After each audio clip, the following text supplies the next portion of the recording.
Salut tout le monde, bienvenue en ce lundi 7 mars 2022, je suis Pascal Eberhardt et je serai votre hôte pour cet 26e épisode d'Overtime. Salutations à vous dans le chat, vous êtes déjà plusieurs à nous avoir écrit à l'image de Quentin, de Georges-Henri, de Vladi, de Fabien, de Marc, de Gérard et de Nicolas. N'hésitez pas à nous écrire pour nous poser vos questions, pour réagir à ce que l'on va dire durant cette émission.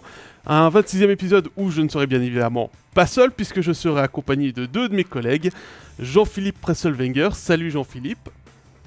Salut à tous, salut Pascal. Et Régis Serf. Salut Régis. Salut Pascal, salut à tous.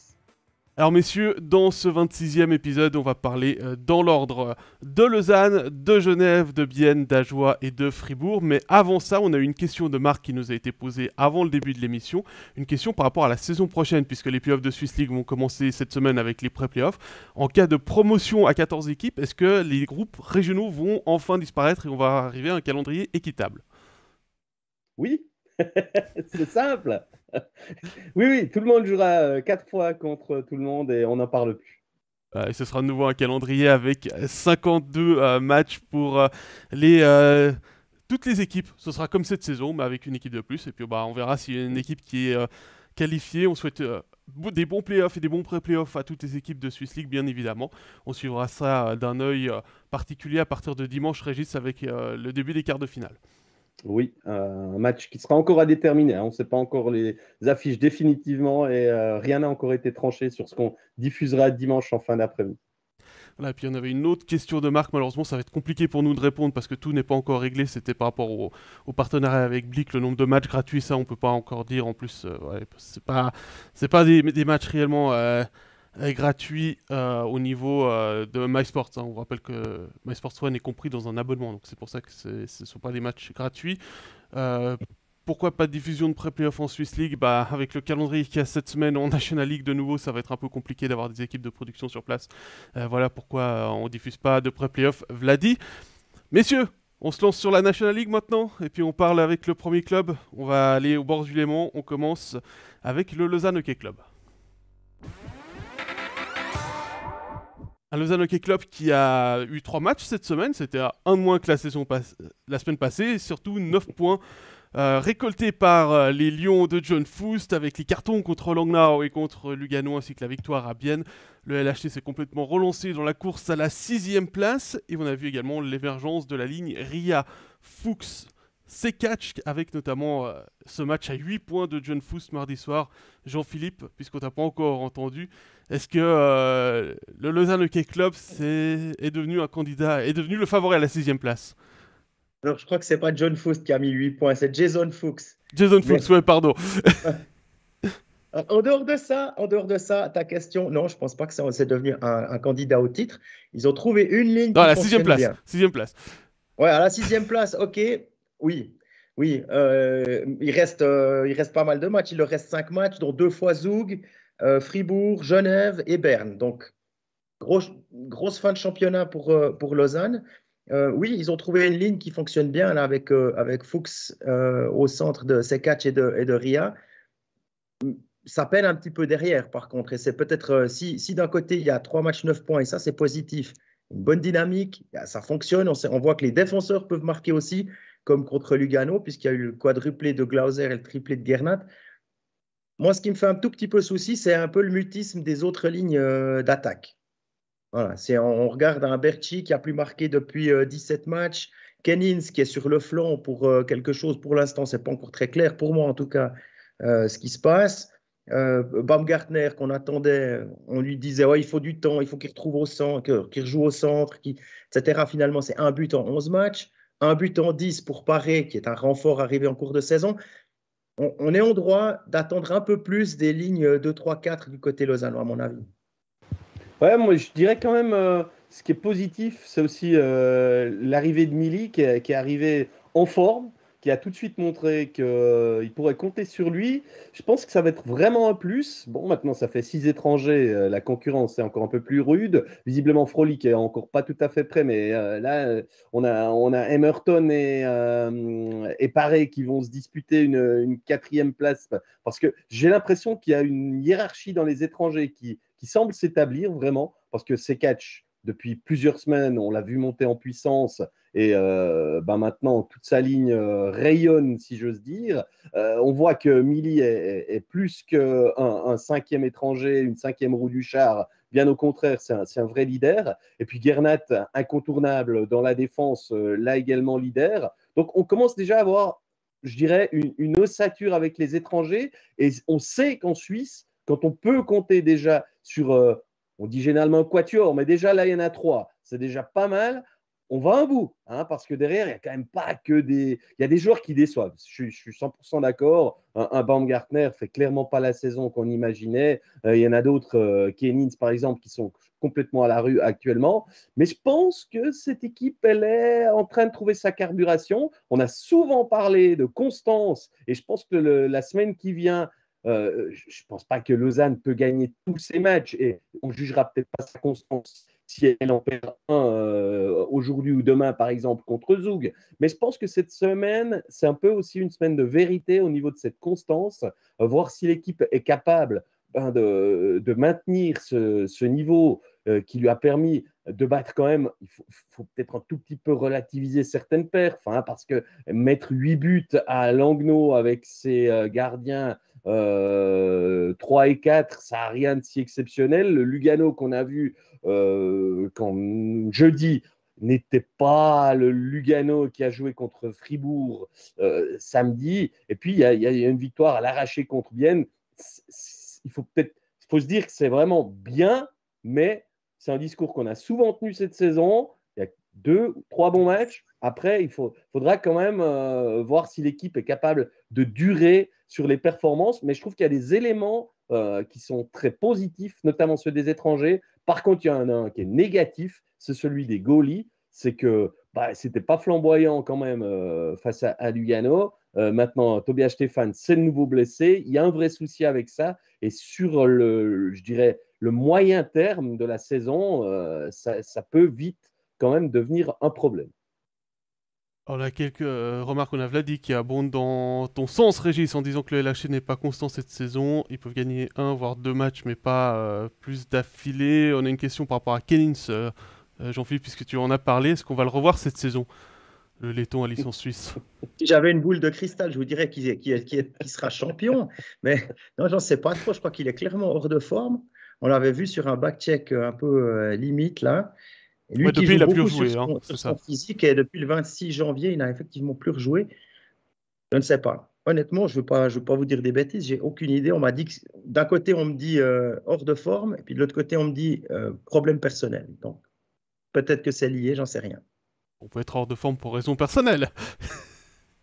Je ne veux pas me lancer dans cette conjecture, on n'en sait rien. Ah, puis on a une question par rapport à la saison prochaine également sur le changement d'entraîneur et cette rumeur qui est sortie la semaine passée que c'est un entraîneur tchèque, celui de Liberec, je crois. Trinec, qui remplacerait John Foust à la barre la saison prochaine.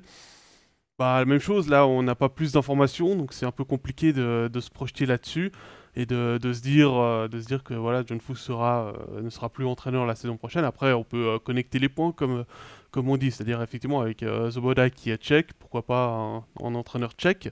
Je sais pas ce que vous en pensez, messieurs.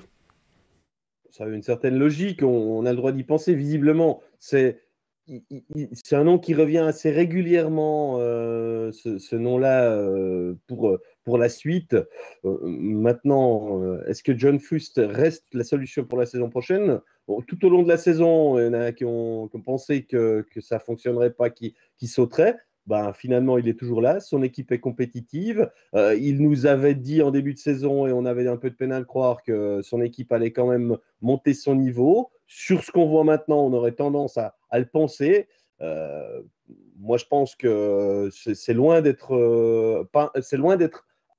d'exclure la solution de John Foust pour la saison prochaine.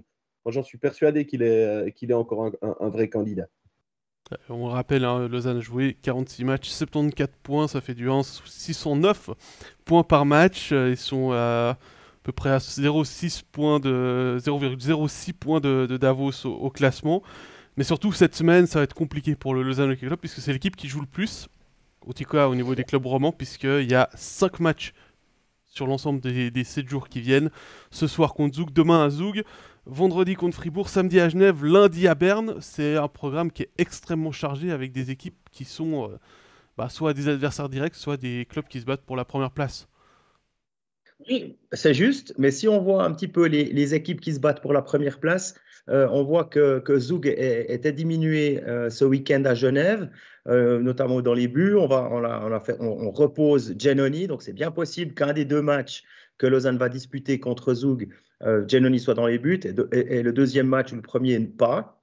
Ça fait quand même une sacrée différence avec le numéro 3 qui est Robin Mayer. Luca Hollenstein est encore blessé. Il y a des malades, il y a des blessés à Zug. C'est peut-être pas le pire moment pour les jouer, 2 fois même. Et puis pour la suite, alors évidemment, ça dépend des résultats qui vont se profiler. Fribourg, on les a vus à Lugano, on en parlera tout à l'heure. C'était pas le Fribourg dont on a l'habitude de voir. Il semble que selon les dernières infos de Pierre Chouvet là, de la Liberté, il semble que Desharnais sera ménagé à Ambry. C'est possible que ce soit le tour de quelqu'un d'autre lorsque Fribourg affrontera Lausanne. Peut-être Berra, à voir. Et puis, évidemment, le match que tout le monde attend, c'est un petit peu ce Genève-Lausanne du 12 mars. Parce que si tout reste en jeu jusqu'à ce moment-là, ce sera quasiment presque un 8e de finale. Un 16e alors. Parce que les pré-playoffs sont des 8e de finale. Encore avant, si tu veux, un 16e de finale sur Best of One. Celui-là, il ne sera pas éliminatoire. En tout cas, le club qui perdra n'aura pas fini sa saison. Mais honnêtement, je doute que Davos se laisse aller. Donc, avec le retour de Bromé qui a mis du temps à reprendre après sa blessure à l'épaule, son retour en forme à lui, ça change quand même un peu la donne. Je pense qu'il ne faut pas négliger Davos. Hein. Ça, c'est sûr que Pascal et moi-même, on était à Davos cette semaine. On a vu que c'est une équipe qui est solide, qui n'a pas l'air de douter, qui a un gardien qui est le meilleur. Hein. On peut le dire. Je pense qu'on arrive là à 5 journées de la fin ou 4 journées de la fin. On peut dire qu'Eschliman, c'est le gardien qui a les meilleurs stats du championnat. Donc, il va falloir être costaud pour les déboulonner quand même. Et Bromé, moi, j'ai encore trouvé qu'il était encore un petit peu timide. Mais c'est sûr que c'est un gars sur qui j'espère en tout cas qu'on pourra voir le même gars qu'on a vu en début de saison, qui était un gars qui nous a vraiment bluffé par moments. Je pense que ça peut être aussi une des clés avec Stransky pour cette période clé de cette semaine. Quoi. Davos qui joue 3 matchs seulement. Je viens de regarder le calendrier. Bienne, Langnau, Fribourg pour les Grisons. Donc pour les clubs romans, il y a deux juges de paix en fait par rapport à Davos. Pas juges de paix, deux arbitres dans cette série, c'est Bienne et Fribourg. Il n'y aura pas de solidarité romande, ça c'est sûr. Oh, mais je crois surtout que demain, on en parlera avec Bienne, mais Bienne ne peut pas faire dans la solidarité, hein, si vous me permettez de reprendre cette expression. Même s'ils étaient en train de penser aux autres, je crois qu'ils ont besoin de points maintenant, Bienne. Mais bon, c'est un autre chapitre. Je vous propose de le garder dans quelques minutes.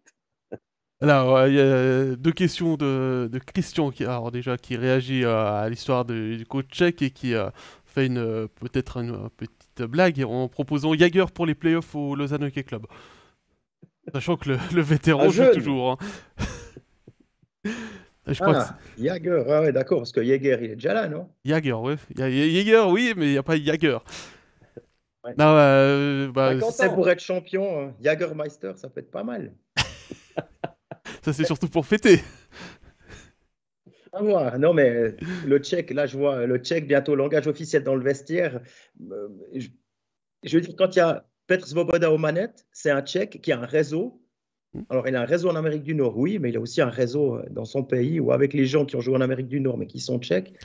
Et c'est juste normal. Si vous avez un ancien joueur de NHL canadien qui reprend un club, ben forcément, vous aurez aussi le réseau qui vient avec. Moi, je pense que c'est juste logique qu'il veut donner sa patte. Et puis, mine de rien, Sekac est en train de livrer la marchandise. Frolic, peut-être encore pas complètement, mais je ne pense pas que c'est une erreur de casting. Et puis, si on prend encore Gernat on va dire dans le réseau élargi, puisque c'est slovaque, puis pas et Pacek, ben, il n'y a pas grand-chose à dire. Honnêtement, sur ce recrutement-là, on peut pas blâmer qui que ce soit, hein.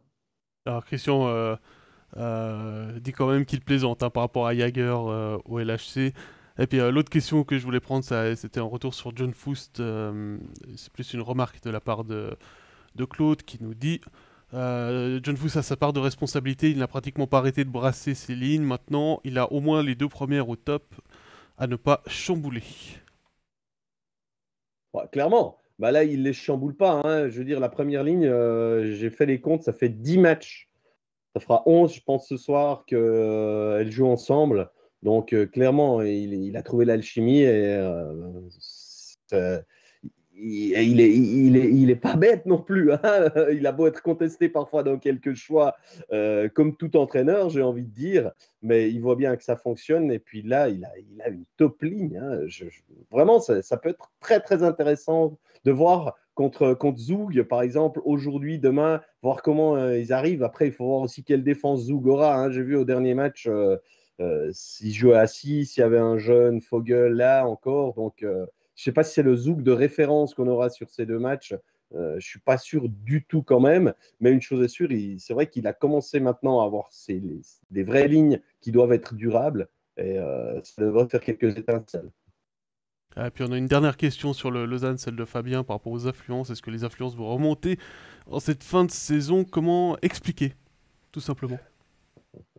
Il y a une question d'identification, je pense, qui est peut-être problématique. On savait ce qu'on avait quand. Rappelez-vous Malais, pas Malais 2.0, mais Malais, déjà en Ligue B à l'époque, c'était un chaudron impossible. Il y avait souvent plus de monde à Malais en Ligue B que dans certaines patinoires de Liga. Et là, maintenant, on voit qu'on annonce 5500 billets vendus. Effectivement, c'est décevant. Je pense que c'est décevant pour le club qui a mis en place une grosse patinoire. Alors, honnêtement, je n'ai pas les prix des billets en tête. Je ne sais pas si c'est ça qui repousse les gens.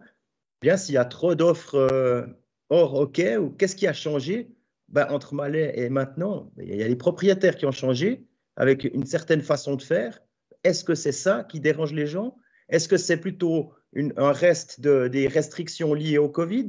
Il n'y avait pas avant, c'était le masque, c'était 2G, etc. 2G+. Moi, je n'ai pas l'explication. Peut-être que Chris Wolf a cette explication-là. Moi, quand même, je vais apporter un tout petit élément, modeste certes, mais j'entends quand même de la part de gens qui sont dans l'entourage du club qu'on ne s'identifie plus à ce qu'il y a sur la glace. Et clairement, je pense que là, il manque des joueurs forts qui ont été formés au club. Et je pense que ça aide pas actuellement à reconquérir une partie de son public, d'avoir une équipe de mercenaires à engager un peu partout, des joueurs qui n'ont rien à voir. Oui, mercenaires, je pense que c'est le mot qui convient. Je pense quand même que ça pèse. Je ne veux pas vous dire que c'est l'élément déterminant et ils auraient 7500 spectateurs de moyenne s'il y avait une équipe un peu plus lausannoise, vaudoise, mais je pense qu'il y a des éléments, ils ont perdu le contact entre le club et son public. Je suis persuadé qu'il y a de ça et que beaucoup de gens ne sont pas contents de voir ça, ils ne veulent pas soutenir une équipe comme ça. Alors Patrick te dit que tu as 100% raison, Régis. Je ne sais pas si j'ai 100% raison quand même. Ouais, il parlait il disait que Lausanne n'avait plus d'identité à la base. Il y a Marc qui nous dit que les prix sont corrects, pour répondre à ta interrogation, Jean-Philippe. Le problème, selon lui, c'est la qualité des prestations de jeu sur la glace. Peut-être ces histoires aussi de constance qu'on n'a pas arrêté d'évoquer. Et puis, comme tu le disais aussi, les restes Covid, on le voit dans d'autres patinoires aussi, hein, où les influences sont en baisse. Suite au fait qu'il y a eu le retour du masque obligatoire, voire l'interdiction de consommer ailleurs qu'à sa place, ce qui a refroidi pas mal de monde aussi durant la période de janvier-février. La direction essaye, hein, a pris en compte ce genre de truc. Hein. Faut pas tout voir en noir. Parce que ramener Maillard, c'est un gars qui a été formé en partie d'abord à Lausanne, puis en partie à Genève. il y en a, il y a Yelovac qui est peut-être en route pour revenir. Aurélien Marty qui a été prolongé avec dans la communication la mise en avant du fait que c'est un Vaudois, etc. Donc, je crois que Lausanne est bien conscient de cette situation-là, essaye d'y remédier, mais c'est pas si facile à voir si le train continue ou bien si c'était juste un feu de paille pour calmer le peuple. On verra ça. En tout cas, on vous rappelle, hein, la semaine des Lausannois, Zouk 2 fois, Fribourg, Genève et Berne pour terminer le championnat. C'est la dernière semaine de compétition en saison régulière. On reste au bord du Léman, Jean-Philippe, et on va parler de Genève Servette. Ouais, Genève Servette qui a réussi à gagner à Ambry, qui a gagné à domicile de manière assez convaincante contre Zoug. Et puis entre deux, il y a le petit couac à Porrentruy, une maîtrise toute relative des fins de match. C'était déjà arrivé. C'est arrivé à nouveau, une pénalité prise au mauvais moment, et puis Ajoie qui joue bien le coup sur le gardien, là avec l'appui du public Asselin qui égalise, et puis Ajoie qui va encore chercher cette victoire en prolongation. Dans la course à la 6e place, c'est peut-être pas le genre de point que tu as envie de perdre, à mon avis. Bah, disons Toi, que t'en penses quoi, Gérard? Clairement une erreur de parcours. Hein. Non, c'est vraiment pas là qu'on attend. Je veux dire, on discute régulièrement entre nous. Tout le monde se dit Genève, ils ont 2 fois à jouer sur ces 10 jours qui viennent. Ils ont un calendrier favorable, si j'ose l'exprimer comme nous on le pense. Mais visiblement, ils sont peut-être pas autant en forme, autant affûtés qu'ils l'étaient, je pense, avant la pause olympique. Il y a une petite baisse quand même au niveau de Genève et il va falloir que certains se retroussent un petit peu les manches, retrouvent la forme aussi. Je pense clairement qu'un Henrik Temernes sur ses dernières rencontres, je ne vais pas me prononcer sur le match contre Zoug, je ne l'ai pas vu, mais sur les dernières performances qu'il a réalisées, notamment à Porrentruy, quand on voit le 3e but, c'est pas des choses. Il a raté son dégagement. Il nous a pas habitués à être comme ça. Je pense que lui, il a le contre-coup du voyage à Pékin, du retour. Il est quand même allé jusqu'à l'avant-dernier jour des JO. Et je pense que Genève a un peu souffert de ça ces derniers temps. Maintenant, il n'y a pas que lui. Il y en a d'autres qui devraient être capables d'enchaîner, ce qui ne donne, j'ai envie de dire, pas beaucoup d'excuses sur la contre-performance de vendredi à Porrentruy. Maintenant, voilà, on se doutait quand même que Genève ne gagnerait pas ses 9 derniers matchs pour arriver à la 6e place. Des accidents de parcours, il peut toujours y en avoir, mais clairement, là, ça risque de peser lourd dans la balance. Genève a quand même perdu 5 points sur 9 cette saison contre la Lanterne Rouge. On n'en a marqué que 4. Et aujourd'hui, vous additionnez ces points-là et vous faites de Genève une équipe que tout le monde voit assurée de terminer dans les 6 premiers. Donc, voilà, ce n'est pas des machines non plus, je pense. Hein, ça reste des êtres humains. Ils ont eu de tellement bonnes performances avec une moyenne de 2 points par match depuis que Yann Cadieux est venu. Il fallait peut-être s'attendre qu'à un moment donné, il y ait quand même un petit peu une baisse. En tout cas, de temps en temps, elle n'a pas duré bien longtemps, cette baisse. Hein. Si l'on pense que avant-hier, ils ont battu Zouk 4-0, je pense que c'est quand même assez convaincant. Mais voilà, quoi, rien n'est fait pour Genève que beaucoup imaginaient, gros, comme une maison, écarter tout le monde de son passage et passer devant Davos le 14 mars. On n'y est pas encore tout à fait.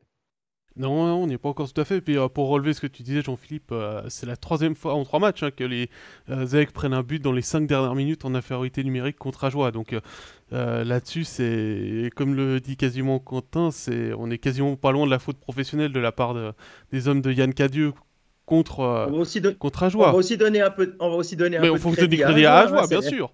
Il y a eu le changement de coach, il y a peut-être quelques ajustements dans le système défensif qui ont fait que Ajoie est encore dans le coup à la fin du match et pas à 4 buts de retard. Rodrigo nous dit c'est plus une faute de parcours qu'une faute professionnelle pour nuancer les propos de Quentin. Non mais c'est clair là-dessus. C'est des points, comme tu le disais Régis, qu'il pourrait regretter à la fin de la saison. À la fin de la saison régulière. Donc voilà. Après c'est clair qu'il y a eu une belle réaction contre Zoug. On va dire Zoug à prime. En allant gagner 4-0 à domicile. C'est vrai que les Genevois, depuis que Cadieux est à la barre, n'ont plus perdu à domicile. Donc c'est aussi peut-être un point positif pour une équipe qui a 3 matchs sur 4, les 3 prochains matchs à domicile. Avant de finir à Langnau. Avant de finir à Langnau. Donc c'est peut-être Ah, là que... Non, mais soyons corrects, là. On est à une semaine du BC de Rigaud, une semaine et quelques heures. Genève, s'il veut terminer dans les 6, je pense qu'il n'a pas le choix. Il doit faire 12 points ou 11 au minimum, quoi. Cette semaine, il a toutes les cartes en main. Quand tu nous dis ce calendrier, il reste sur 12 victoires consécutives à domicile. Ils en jouent 3 d'affilée avant d'aller à Langnau. Ici, on ne peut pas imaginer autre chose que ça. Et puis, je pense que c'est le seul moyen d'avoir encore une chance. Est-ce que ça va suffire pour être dans les 6? C'est même pas sûr, mais ils peuvent plus se permettre le moindre faute de parcours, si je puis dire comme ça. Il y a quand même les adversaires qu'ils ont à domicile, c'est 2 adversaires directs, plus ou moins directs. Lugano, je crois que Max Orlé a un peu mis une croix sur cette 6e place, d'après ce qu'il m'a dit samedi à Lugano. Et puis, il y a Lausanne, le 12. C'est pas encore du tout cuit. C'est pas comme si on joue. Oui, enfin, on s'est compris, quoi. C'est pas Berne-en-Brie et Langnau et Ajoie qui jouent à domicile, quoi. Ah, mais de toute façon, hein, alors je suis d'accord avec toi sur ce que tu dis. Je ne néglige aucunement les adversaires. Je dis, si ils veulent y arriver, ils sont obligés de gagner cette confrontation contre Lausanne aussi. Je pourrais retourner la même chose. On vient de parler de Lausanne, mais je pense que Lausanne vous dit exactement la même chose concernant ce match. De toute façon, celui-là, on est obligé de le gagner contre cet adversaire direct samedi prochain, quoi. Déjà, à la base, à Saint-Genève-Lausanne, quel que soit le côté que tu défends, tu es obligé de le gagner. C'est un derby. Un derby, ça se gagne, ça se joue pas. Donc déjà ça. Et en plus, il y a l'enjeu de la 6e place ou de la 7e place, suivant quoi. Puisque Davos a les cartes en main, a le couteau par le manche, même s'ils ont un match de moins. Il leur suffit de gagner en tout cas un match de plus, en tout cas de faire les mêmes résultats que Genève et Lausanne. On va pas oublier bien, hein, ils sont redevenus à portée de fusil, hein, et comme ils jouent actuellement, il faut peut-être pas les mettre trop vite dans le bon wagon. Ça va dépendre beaucoup du match de demain, je pense. Et en discutant un peu à travers la ligue, là, il y a une chose qui est assez constante et qui revient tout le temps, c'est on n'aimerait pas, peu importe le club, on n'aimerait pas avoir Genève en quart de finale. On n'aimerait pas tomber contre Genève en quart de finale. Cette équipe-là, à la lumière de son parcours de l'année passée, fait peur. Fait peur. Pas seulement, pas vraiment aux joueurs. Les joueurs ne vont pas vous dire ça comme ça, mais c'est peut-être, à mon avis, il y a un ADN de play-off et qu'il ne s'est pas émoussé avec l'arrivée d'Yann Cadieux. Ouais, je partage ton opinion. Tout le monde parle quand même de Genève comme l'équipe à éviter en play-off. Et je pense que pour Genève, c'est vite vu. Maintenant, il faut être passé en mode play-off en quelque sorte, quoi. C'est que dans la tête, il faut se dire, on n'a plus de droit à l'erreur si on veut être 6e. Après, est-ce que c'est vraiment dramatique d'être 6e? Moi, je place un tout petit peu l'élément là-dessus. Est-ce que c'est à ce point-là dramatique d'être 7e et devoir passer par les pré-playoffs? Pas forcément. Alors pour Genève, oui, ça pourrait, parce qu'il y a quand même un historique avec Berne et ils n'ont jamais battu Berne en série. Donc, ouais, mais même si c'est plus plein qu'avant. Non, mais oui. T'as l'inconscient de à mon avis, joueurs. Le souci, c'est que c'est best of 3. Sur 7 matchs, je pense que j'aurais pas de problème à dire que ok, Genève passe Berne sans encombre. Mais sur 3 matchs, imagine, tu commences à Genève, tu te prends les pieds dans le tapis, ça arrive. Hein? Accident de parcours. Et puis ensuite, il faut aller gagner à Berne. Et là, tu sais jamais, sur un match, les choses s'enchaînent de la mauvaise manière, tu prends des pénalités un peu idiotes et puis c'est fini. C'est un petit peu ce qui est arrivé à Bienne la saison passée, si je me souviens juste. C'est ce que dit Julien dans le chat. Hein, il dit demander à Bienne au moment où on a parlé pré-playoff. Rodrigo dit Genève, s'ils sont pas 6e, il faudra batailler en pré-playoff. Et Berne est là aussi. Donc voilà. Alors moi, je suis désolé, je ne crois pas en Berne. Je les ai vus plusieurs fois ces dernières semaines. Je vais encore les voir demain, je vais encore les voir vendredi. J'aurai peut-être une opinion encore plus définitive. Mais tout ce que je vois de Berne actuellement me fait pas de cet adversaire un autre. D'accord, c'est le ECP Berne, c'est une équipe de play-off également. Il y en a qui savent comment gagner un titre. Mais je pense qu'ils n'ont tout simplement actuellement plus l'équipe c'est pour la saison prochaine qu'ils sont en train de monter une matraque comme équipe. Cette saison, elle est très limitée, cette équipe. Il y aura suis pas aussi un beaucoup retour.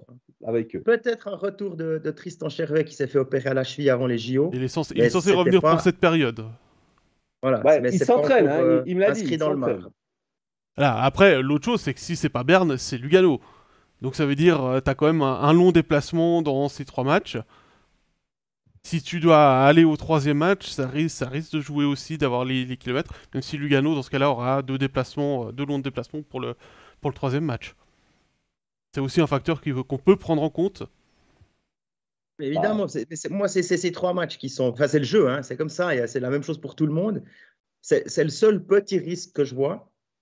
À voir maintenant. On se réjouit déjà de voir le classement final. Hein. Ça peut aussi être un tremplin, ces pré-playoffs. D'accord, c'est une peau de banane, mais en même temps, rappelez-vous Rapperswil, ils en ont fait un tremplin et après ils sont allés en demi-finale. Ils n'ont pas été ridicules contre Zug. Ils en ont même gagné une sur 4 manches. Donc, je prendrais pas. Je pense qu'on dramatise des fois peut-être un peu trop une non-qualification directe pour les playoffs et une équipe qui saura dans la tête être plus positive avec ça, puis pas se dire c'est la fin du monde, on n'a pas décroché cette place, mais au contraire, on aura un peu plus on sera plus vite dans les playoffs peut-être que nos futurs adversaires.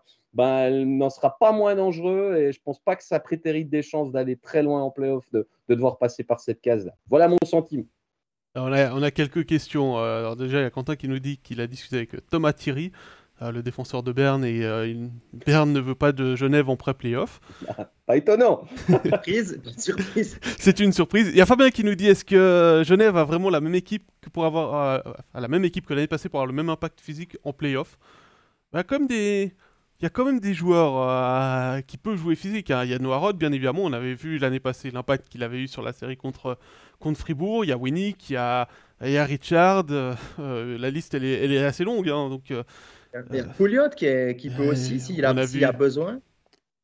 C'est même lui qui a remplacé Eric Fer. Hein. Oui. Eric Fer, ça a été un petit peu le chef de meute dans cette aventure jusqu'en finale la saison passée. Et lui n'est pas là.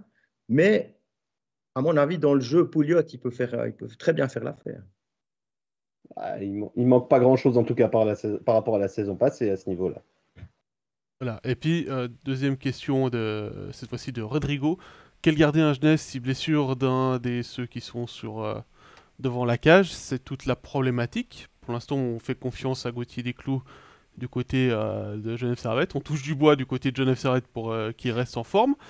Moi, je pense qu'il y aura une licence B, Pascal. J'ai pas d'informations. C'est vrai que c'est pas une question que j'ai posée à qui que ce soit, mais je pense qu'il y aura une licence B d'un gardien de Swiss League de bon niveau ou quelque chose comme ça, capable. Alors évidemment que Cloton aura besoin de Zurkirchen, de Niffler pour la fin, et je pense pas qu'il faut compter sur Cloton pour que l'équipe s'arrête vite en chemin et libère ses hommes.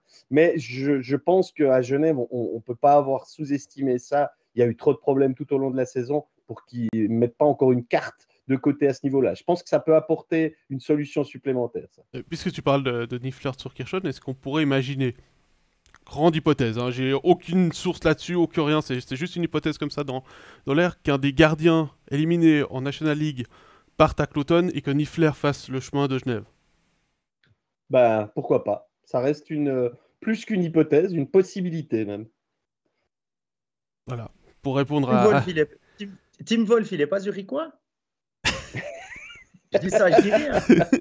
Je sais pas, est-ce qu'il est passé par l'école Bullard-Cloton, qui est l'école qui est formée pour les plus anciens, Reto Pavoni, Tobias Stefan. Moi, j'ai plutôt l'idée qu'il a fait l'école ZSC, mais oui. C'est pas loin de Cloton quand même, quoi. Il y a une rivalité. C'est une petite rivalité. Puis il y avait encore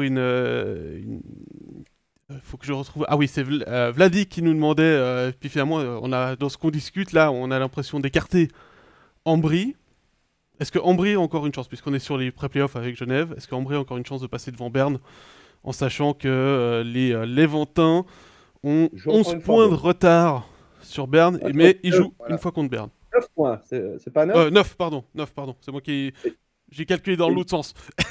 Ouais, il joue encore une fois à Berne. Mais ouais, qui ici pense vraiment qu'Ambry va passer devant? On va dire qu'il reste une petite chance, mais elle est vraiment plus que mathématique, honnêtement. ouais. C'est un peu comme celle de Lugano d'aller briguer une 6e place. Je pense qu'on est un peu dans le même registre. C'est qu'il faudrait une telle alignée d'étoiles que c'est impossible. Si on regarde le calendrier de ces deux équipes, je vais juste jeter un œil. Hein. J'avoue qu'on n'avait pas prévu de questions là-dessus, mais que c'était intéressant de le mêler. Donc, Berne joue demain contre Apporentruy, contre Ajoie, et reçoit ensuite Ambry, Zurich et Lausanne. Pas un calendrier évident non plus pour les Bernois, mais ils peuvent assurer leur 10e place demain. Puis pour Ambry, c'est demain Fribourg à domicile, donc Berne le mercredi, Bienne à domicile, Fribourg à Fribourg et Rapperswil à domicile. C'est aussi un calendrier qui est pas mal musclé pour les Léventins. Donc effectivement, les Tessinois là doivent faire 6 points de plus que Berne en gagnant surtout le match de mercredi. Ouais, donc ils ont 5 matchs, ils doivent faire combien? 11 matchs, 11 points de plus. Ils ont pour être 15 sûr, points maximum. ils ont 9 points de retard. 15 points maximum. 15 points maximum, ouais. Bah, 15 points, c'est... Non, mais regardez les dernières perfs d'Ambry et puis vous y croirez pas beaucoup, je pense. Ouais, je pense que c'est plus réaliste. Disons que Berne a perdu hier une occasion d'assurer déjà cette 10e place définitivement en perdant contre Rapperswil, mais bon, c'est pas une honte de perdre contre Rapperswil cette saison, on l'a vu, clairement c'est une équipe qui mérite sa place dans le top 3. C'est clair.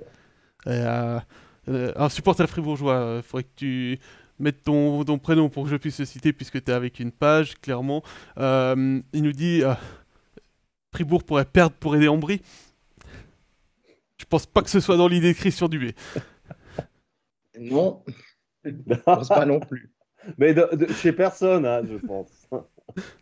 Non, mais c'est clair qu'avec... C'est tordu. Les hockeyeurs sont pas assez tordus pour ça, pour calculer à ce point-là, pour que derrière une défaite contre X, c'est Y qui en profite. Non, mais on aurait pu émettre cette hypothèse avec Zouk qui débarque à Genève avec son équipe A', en reposant Genoni, en reposant plusieurs joueurs. C'était surtout des blessés et des malades, hein, ouais. Pascal. Oui, mais en se disant que c'est des blessés diplomatiques pour pouvoir favoriser une 7e place ou une 6e place de Genève. Non, mais je vois ton soulèvement de sourcil, Jean-Philippe. C'est la réflexion que certains peuvent avoir en se disant qu'en favorisant une 7e place ou une 6e place de Genève, comme ça, ils les évitent au premier tour en quart de finale. Voilà, c'est la réflexion que certains... Crois pas une seconde, mais j'y crois pas non plus. J'y crois pas non plus qu'on soit clair là-dessus. Mais c'est quelque chose que certains se font la réflexion quand ils voient les alignements des équipes lors des matchs. Bon, on revient à des choses plus terre à terre, messieurs. Et puis on va s'intéresser au HC Vienne. Vous êtes d'accord? Allez, vas-y. Alors on y va. HC Vienne qui a gagné mardi à Berne avec une belle performance, mais depuis les Célandais se sont effacés. 3 défaites qui mettent aujourd'hui la troupe d'Antti Tormanen à portée de Davos, de Lausanne et de Genève dans la lutte pour la 6e place. Alors on ne parle jamais de crise à Bienne, mais il y a clairement un coup de mou pour les Célandais, Régis. Ah oui, non, c'est pas du grand bien, pas très inspiré. Il y a beaucoup de joueurs que je trouve en méforme, en particulier au niveau des étrangers, parce que on avait pour habitude de voir des étrangers sous forme de locomotive au HC Bienne. On rappelle qu'ils ont droit d'en aligner 5, mais actuellement, il n'y a plus beaucoup de locomotives étrangères dans cette équipe. En plus, avec la maladie de Haas, c'est rajouté Ischier, ça plombe sérieusement le rendement de l'équipe. Et quelque part, je pense que ce match à Berne, c'est merveilleux de gagner 5-0 après 19 minutes. Mais ça les a peut-être un peu desservis quand même, sous forme d'un excès de confiance peut-être, ou le sentiment que l'équipe était intouchable, était à un niveau remarquable, parce que derrière ce premier tiers-temps remporté finalement 5-1, après, ça se passe pas super bien en fin de match à Berne, mais ça, on peut comprendre. Et puis après, il y a les matchs qui succèdent et qui débouchent sur des défaites sans. Alors, c'est vrai que contre Lausanne, ça s'est joué à 16 secondes de la fin. Mais je veux dire, à Davos, à Rapperswil, l'équipe n'a pas été vraiment bonne. Moi, je les ai trouvés vraiment empruntés, à court de solutions. Vraiment, tout simplement, une équipe qui n'est pas au top de sa forme. Et puis, ben, on voit qu'on perd 3 matchs. Et puis derrière, la confiance s'est un peu évaporée. Il y a des malades. Le classement se resserre. Est-ce que pour la première fois de la saison, Bienne va jouer avec un peu de pression? Je pense que demain, il y a ce fameux match dont on a déjà évoqué la tenue entre Bienne et Davos, qui est une revanche de 6 jours plus tôt. Donc, je pense que ça va être un match super intéressant. Je pense parmi les matchs de demain, c'est un des plus intéressants qu'il y aura. Et même si l'enjeu, il sera une 5e place à la fin de la partie, le vainqueur, il va quand même respirer un bon coup et le perdant commencer à avoir un peu chaud aux fesses. Et si c'est le HC Bienne, ça ferait 4 défaites consécutives. C'est pas vraiment le moment de les enchaîner. Et il va falloir vraiment que l'équipe maintenant montre que, comme on n'est jamais en mode panique à Bienne, comme on n'est jamais en mode crise, je suis sûr que c'est encore le cas maintenant, que ce n'est pas le ton qui est adopté aujourd'hui, mais ça, il faut gagner là. Ça vient chaud quoi, pour Bienne face à Davos. Alors Davos à l'extérieur, c'est quand même pas tout à fait la même équipe que quand elle évolue dans ces montagnes. Je pense qu'ils sont prenables. Si Bienne fait un bon match, ils vont le gagner. Ils peuvent vraiment le gagner. Mais il va falloir que ce soit du Bienne retrouvé sur ce match de demain. On a Julien qui nous dit au-delà des défaites, c'est surtout la manière, le comportement est exécrable, je trouve. Il y a des joueurs éteints tels que Rayala, que je trouve transparent depuis son retour des JO. Fabien nous demande, est-ce qu'après leur élimination au pré-playoff la saison passée, la pression monte pour Bienne en cette fin de saison? Jean-Philippe? Forcément, bah oui, c'est comptable. Et puis, il faut aussi dire qu'ils n'étaient pas loin, hein. C'était des 3-2, 2-3. Régis l'a rappelé, à Lausanne, ça s'est joué à peu de choses. Malgré ça, c'est vrai que Bienne, quand ça fonctionne, c'est pas de la nonchalance, c'est le hockey champagne, c'est une passe de plus, un petit gris-gris, ça passe. C'est vraiment une équipe qui est d'habitude super à avoir joué, aussi pour les gens qui ne sont pas fans de Bienne. Et puis, quand l'efficacité n'est pas au rendez-vous, eh bien, on a l'impression qu'on ne fait pas ce qu'il faut pour marquer. Mais je ne pense pas qu'il y a beaucoup de choses qui ont changé. L'année dernière, Termenen n'était pas à la bande pour le fiasco de fin de saison, si on veut bien, si ma mémoire est correcte. C'est juste. Et là, il y est. Et je pense que c'est l'élément qui pourrait être déterminant pour les 4-5 matchs qui restent, parce que c'est un homme qui connaît parfaitement les rouages de son équipe. Et peut-être que Leuenberger l'année dernière n'avait pas cette finesse, on va dire. Et on peut avoir un discours complètement différent au regard du résultat de demain. Parce que si ils battent Davos 5-0, plus personne ne dit rien. On a retrouvé un Bienne comme on a l'habitude, avec un gardien qui tient, une défense solide. Il y a Radgeb aussi qui a manqué, hein, pas mal de temps. Qui manque encore. Hein. On ne sait pas quand il reviendra. Oui, et qui est toujours pas là. Et oui, alors c'est plutôt un défenseur offensif, mais quand même, hein, c'est une pièce importante dans le dispositif de. Je ne dis pas que Noah Delémont fait du mauvais travail, mais il y a quand même encore une marge de progression pour le jeune Delémont par rapport à un Yannick Radgeb. Et puis, donc voilà, ça, je me dis pour le moment, on peut dire ça. Peut-être que dans 24 heures, dans 24 heures, dans 36 heures, on dira un peu autre chose, quoi, après le match contre Davos. Je peux juste amener un élément par rapport à ce que tu dis, Jean-Philippe, qu'on ne maîtrise pas, ni nous, ni le club, c'est ces maladies. Si vraiment ça s'est insinué dans le vestiaire, c'est inséré dans le vestiaire plutôt, je pense que ça va être compliqué de performer cette semaine. Là, on arrive dans une semaine où on a besoin de tout son monde, c'est meilleur, et si possible, pas avec 39 ou 42 fièvres, quoi, hein.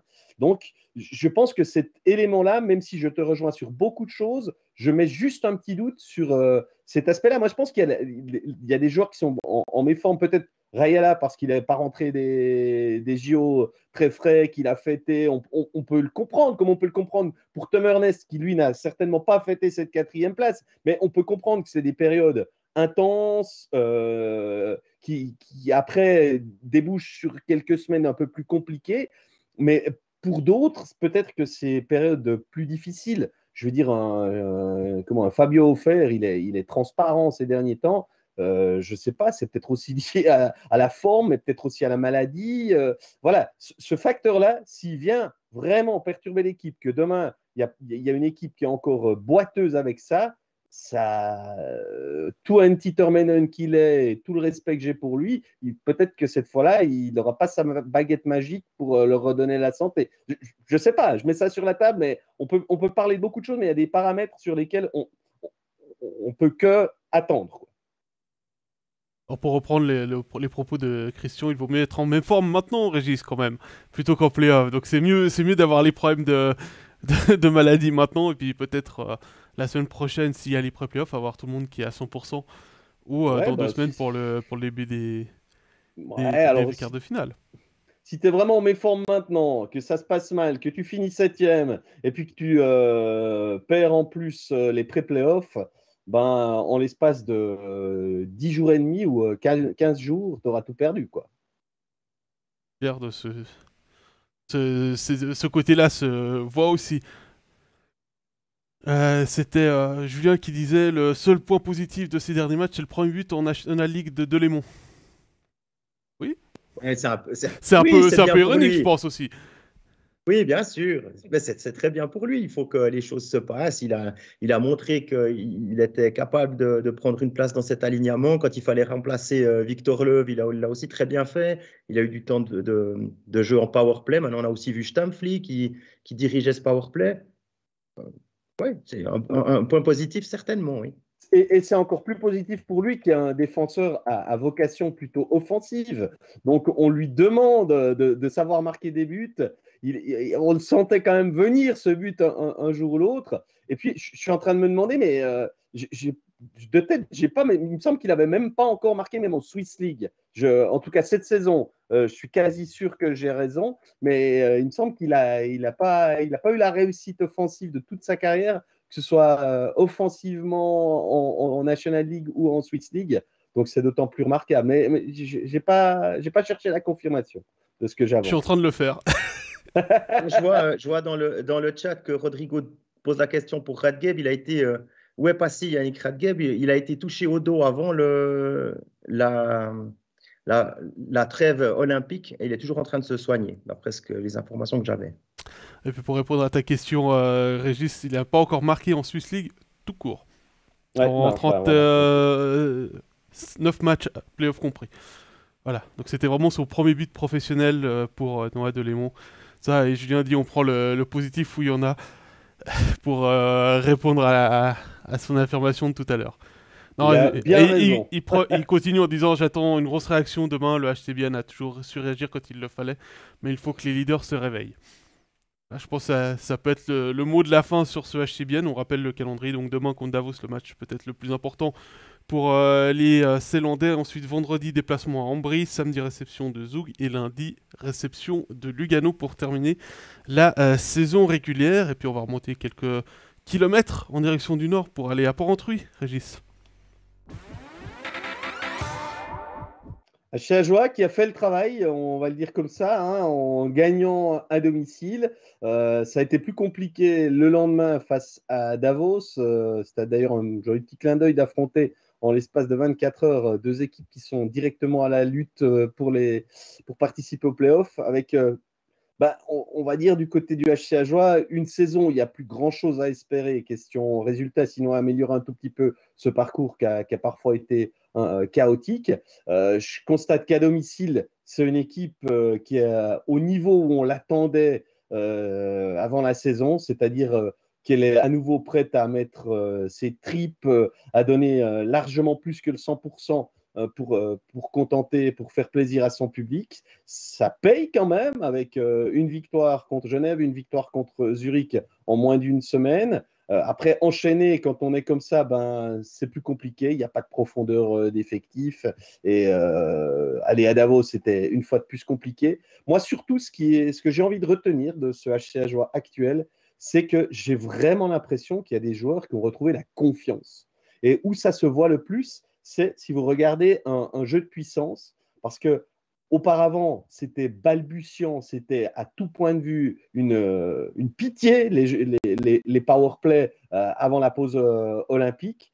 Et puis là, il y a à la fois le pourcentage qui est là, parce que là, depuis le retour, j'ai regardé, c'est du 30% d'efficacité, c'est tout simplement remarquable. Mais en plus, on sent que ces joueurs, ils se font des passes et on n'a plus peur de rien. On la joue comme une équipe de National League, tout simplement, ce qui n'était pas le cas auparavant. Et c'est un élément vraiment chapeau à Julien Vauclair d'avoir su réinsuffler cette confiance dans l'équipe, parce que je trouve que ça transpire par moment, même si elle a toujours ses limites.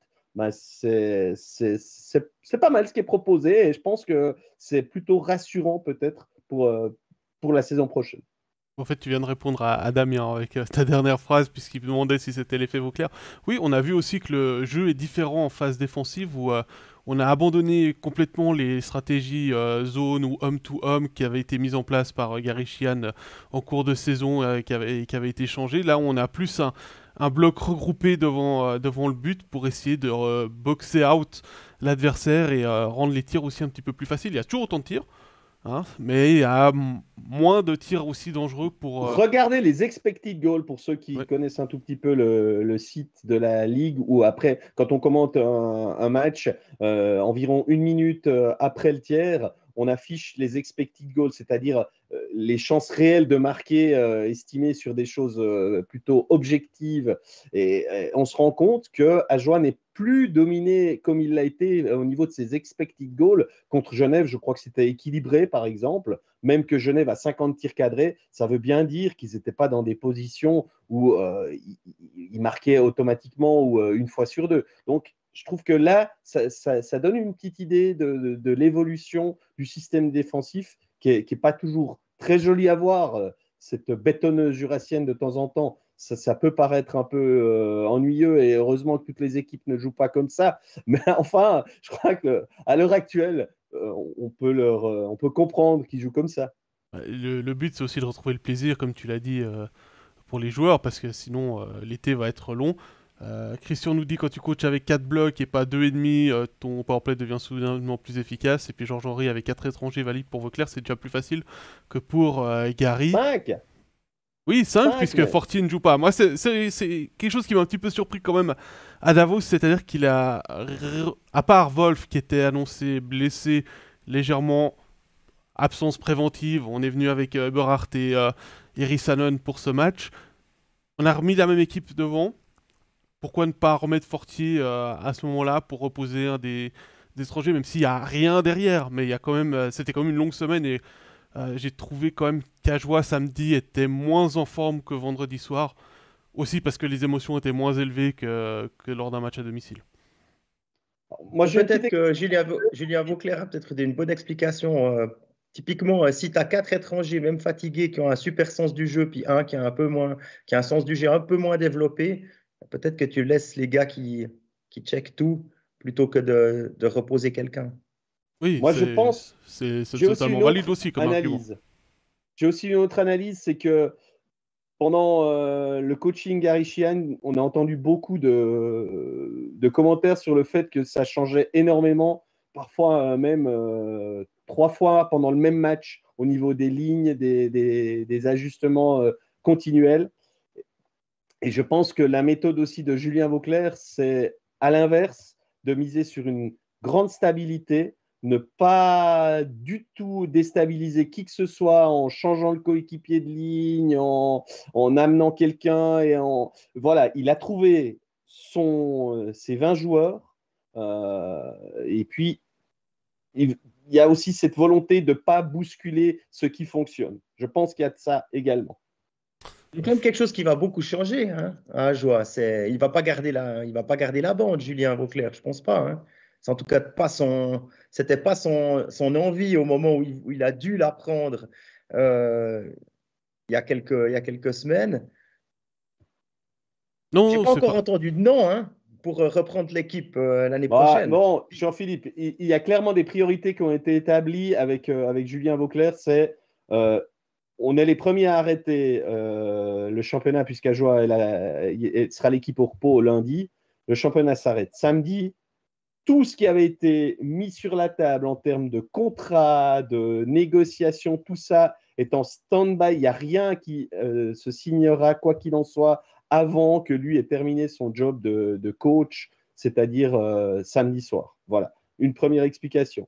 Puis l'autre, moi j'entends que Julien Vauclair a un plaisir incroyable à coacher, qu'il a découvert, qu'il a redécouvert ce que c'était que d'être au cœur de l'émotion, qu'il a trouvé Il va faire une dubée alors. Ah, alors, des fois, je me pose quelques questions. Après, il n'a pas l'expérience d'un coach confirmé de National League. Et je pense qu'il Dubé, il l'avait pas non plus. Hein. volontiers. Comment? Dubé, il l'avait pas non plus. Hein. Voilà. Dubé, il avait coaché 3 matchs de ces garçons en tout et pour tout quand il a pris Fribourg.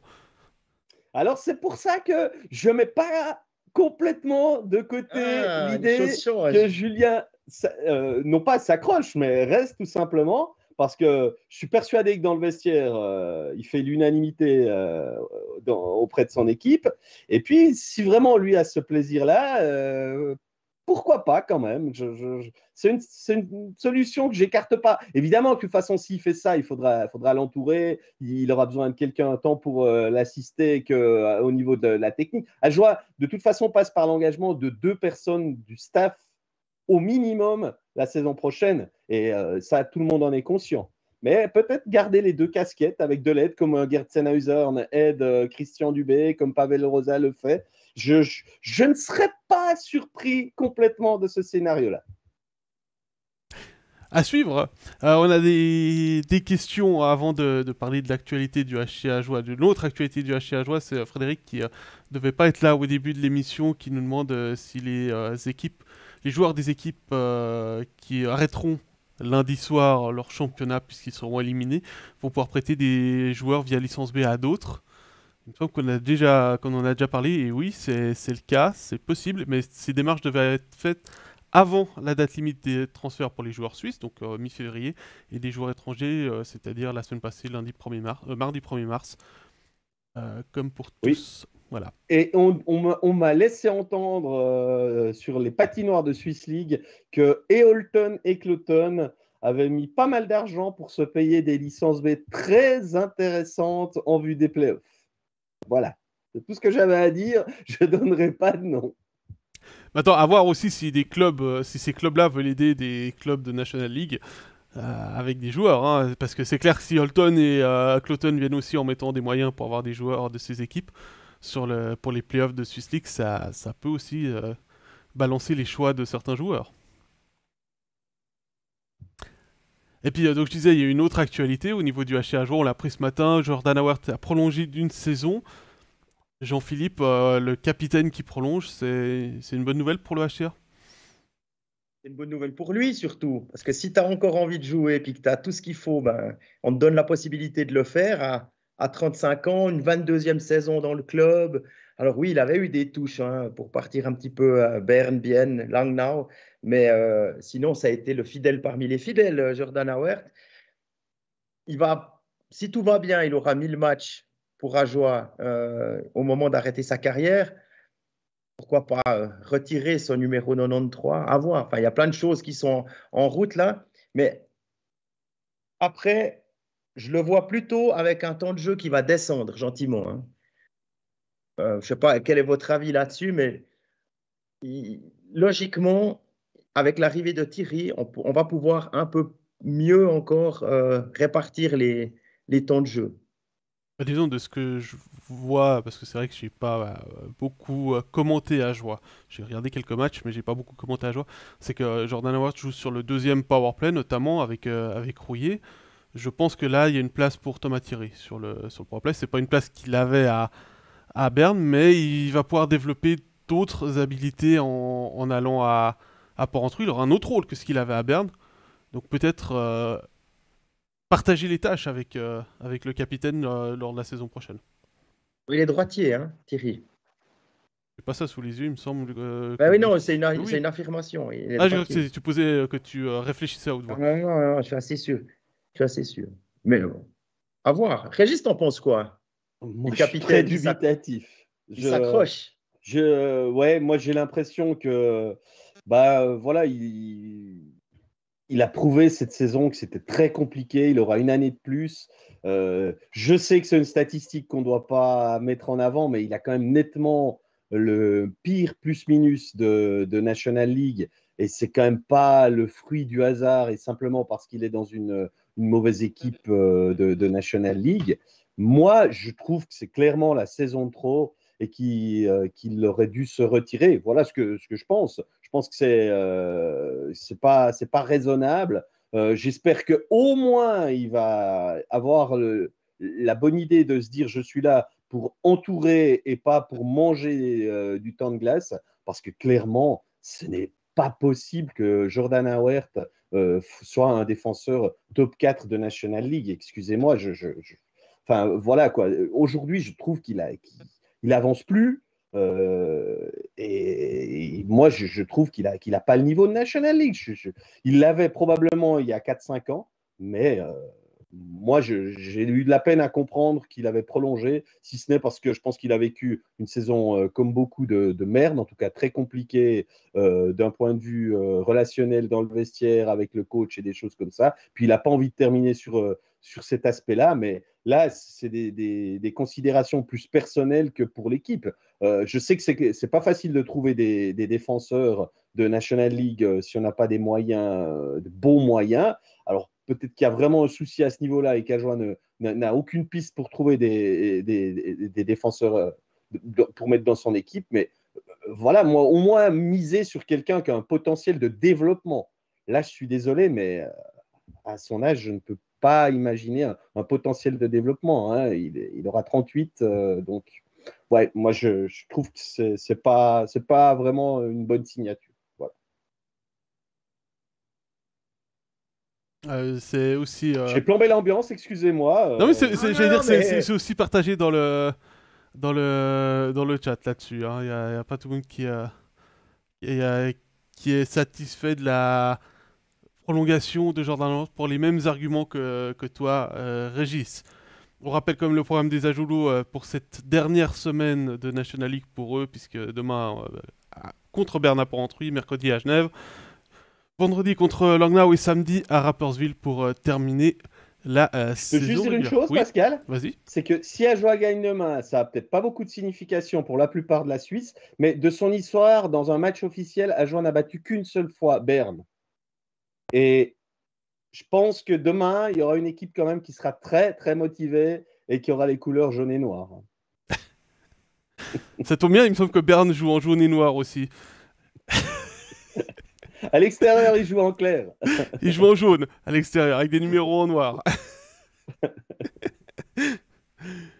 Voilà pour le HC Ajoie, et puis on va terminer avec le leader actuel, c'est-à-dire Fribourg-Gotteron. Fribourg-Gotteron qui est allé perdre à Lugano pour son dernier match de la semaine samedi, après avoir été flamboyant à domicile pour battre Zug 6-2 et puis une défaite à Zug ensuite le lendemain 4-3. Fribourg qui a, comme on le voit, soufflé le très chaud à domicile dans une patinoire pleine et puis le plutôt très frais à Lugano. D'ailleurs, à la fin du match, la personne n'était vraiment satisfaite ni du résultat ni de la manière. Quand on demande à Christian Dubé, ouais, mais bon, vous êtes toujours premier, sa réponse, c'est tout comme Tangnes d'ailleurs. Wow, c'est égal, ça c'est un truc pour vous qu'on finisse premier, c'est égal. Ce sera important d'avoir tout le monde en santé et puis d'être bien pour commencer les playoffs. Là, il y a deux façons de voir le couac à Lugano parce qu'il y a quand même plusieurs joueurs qui ne sont pas présentés à la hauteur des attentes, on va dire. Euh, ou bien c'est passager et on a appris une leçon, ou bien c'est un signe que Fribourg s'essouffle. Et c'est le moins bon moment de la saison pour s'essouffler, messieurs. Ouais, je suis assez d'accord avec toi, Jean-Philippe. Peut-être que finalement le double duel contre Zug a laissé plus de traces aussi dans les organismes qu'escompté, même s'il y a eu quand même 2 jours pour préparer le déplacement au Tessin. Le match contre Zug, le premier, celui à domicile, était vraiment un chef-d'œuvre de la part des Dragons. Il n'y a pas beaucoup d'autres termes, ça a été un des meilleurs matchs de la saison de National League. Le lendemain, ça a été aussi un très beau match. J'ai eu la chance de le commenter, même si Zug est sorti plus fort. Il y avait un honneur à laver pour les Zougois. Les Dragons ont quand même eu un petit peu de chance, hein, parce qu'ils auraient dû terminer ce match-là sans Reto Berra, puisque son coup en fait n'a pas été vu par les arbitres. Ils étaient simplement, aucun des quatre n'avait le bon angle, et comme on n'a pas le droit d'aller voir la vidéo quand on a une suspicion de 5 minutes plus mes conduites de match, les arbitres ont discuté pendant 4 minutes pour finalement décider de mettre que 2 minutes. Ça aurait peut-être été plus rapide cette fois-ci avec la vidéo. Je sais que Régis n'est pas un adepte d'aller tout le temps à la vidéo, je le vois rigoler et je pense bien à lui à ce Non, moment-là. mais là, J'ai pas compris, Régis.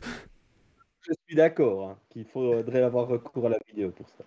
Mais voilà, après, c'est clair, samedi à Lugano, c'était pas une équipe qui était là. Il y avait peut-être 50% de l'équipe qui était concernée par le match, et ça, c'est problématique puisqu'on est dans le money time de la saison. C'est pas quelque chose de conscient, hein, on est d'accord. C'est pas, Non, je pense pas que c'est quelqu'un qui se dit bon, bah, maintenant je vais pas aller à 100% dans un. C'est quelque chose de se dire ben, c'est plus quelque chose de ouais, du fine-tuning, on va dire. Mais si vous n'êtes pas à 100% contre une équipe comme Lugano qui met énormément de pression au moment où vous voulez sortir de la zone, et si là vous n'êtes pas mentalement complètement là, c'est difficile. Vous perdez des pucks. Il y a eu beaucoup de pucks perdus derrière la cage, notamment avec de la pression mise par la ligne de Turkov, Abdelkader et Daniel Carr, qui vraiment est impressionnante. Puis après, vous avez des lignes avec Arcobello, avec Bertaggia, Fazzini. C'est des joueurs qui avancent et qui sentent bien le jeu. Arcobello a récupéré une quantité de passes qui étaient ou parties trop tard ou qui étaient trop téléphonées, si on veut bien. Et ça a mis une grosse pression sur Fribourg qui finalement ben, a pris des buts, quoi. Ben, moi, Jean-Philippe, je ne suis pas sûr que Fribourg aurait, entre guillemets, osé, que les joueurs fribourgeois auraient osé avoir une attitude un petit peu moins pro si Berra s'était présenté devant la cage. Je pense que son absence a déclenché un réflexe peut-être pas conscient, mais quand même une forme de bon, ben, il n'est pas là, ça va être compliqué de toute façon, voilà quoi. Quelque part, Ouais. je lis sur le chat Berra dépendance, je suis assez d'accord avec cette impression-là. Et une fois de plus, quand il n'est pas là, l'équipe n'est pas la même chose. C'est pas la première fois qu'on le voit quand c'est Conorius qui est devant le but. Plusieurs fois contre Rapperswil. Je ne sais pas d'ailleurs pourquoi c'est Rapperswil qui est choisi pour être l'adversaire à faire jouer Hughes. C'est peut-être Mais Berra qui Fribourg, veut pas jouer à Rapperswil. ouais, je suis pas sûr. Moi, j'ai l'impression que Berra, lui, voudrait jouer 52 matchs, quel que soit l'adversaire. Mais voilà quoi. C'est pas le même Gauthieron, c'est pas le même sentiment de sécurité, de sérénité aussi développé par les défenseurs. Et moi, j'y ai vu comme un élément très important cette absence-là. Damien nous dit par rapport à ce que tu dis, Régis, il a eu le même sentiment face à Langnau déjà. Donc la semaine passée. C'était déjà Hughes, la Et défaite c'était déjà 4-2, là, Hughes. ouais. Ouais. Ah ben voilà.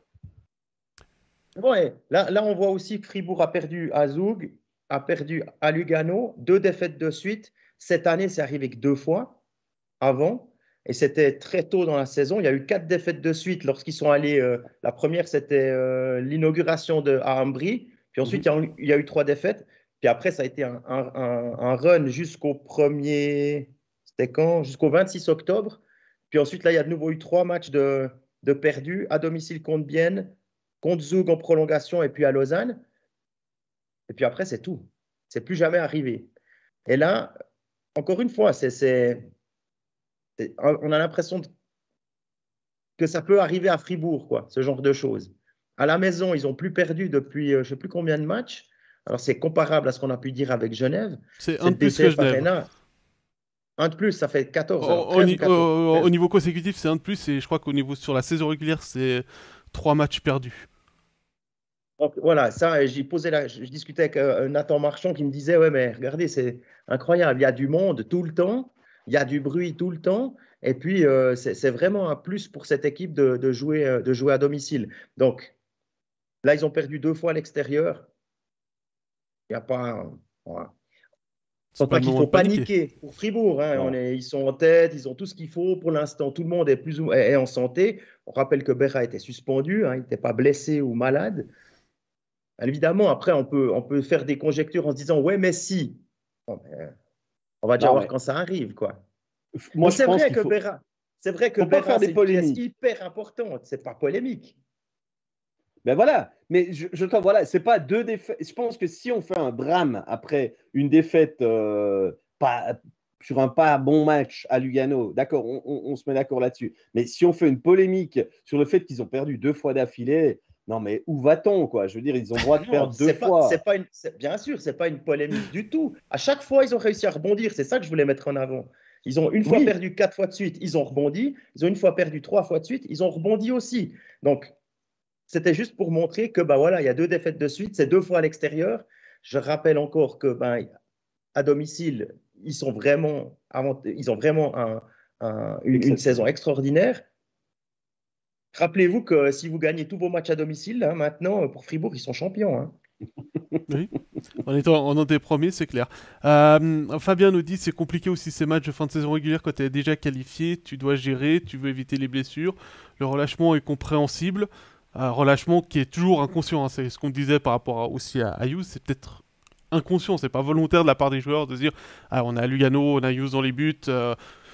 Celui-là, on va de toute façon pas le gagner, donc allons-y, mollo. Il y a quand même eu une réaction au troisième tiers. Hein, Jean-Philippe en marquant ses 2 buts, même si derrière il y a eu le 5-2. Ça, mais ils ont pas fini non plus en dilettante, et puis en encaissant le 5e, le 6e, le 7e, le 8e, et puis en laissant Lugano Non. complètement jouer. D'ailleurs, on a changé le gardien, hein, du côté de Fribourg. Après 3 buts, on a envoyé Loïc Gallet pour.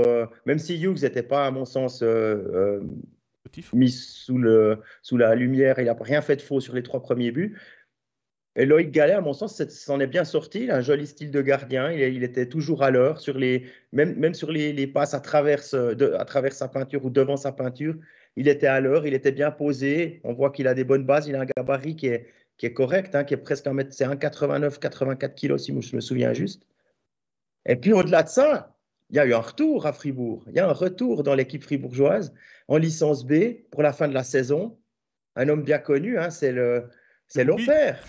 Boubi Lopère, Ouais, voilà, vit sa meilleure saison, et le capitaine de Ticino Rockets, qui a quoi, 29 points en 50 matchs, 15 buts marqués.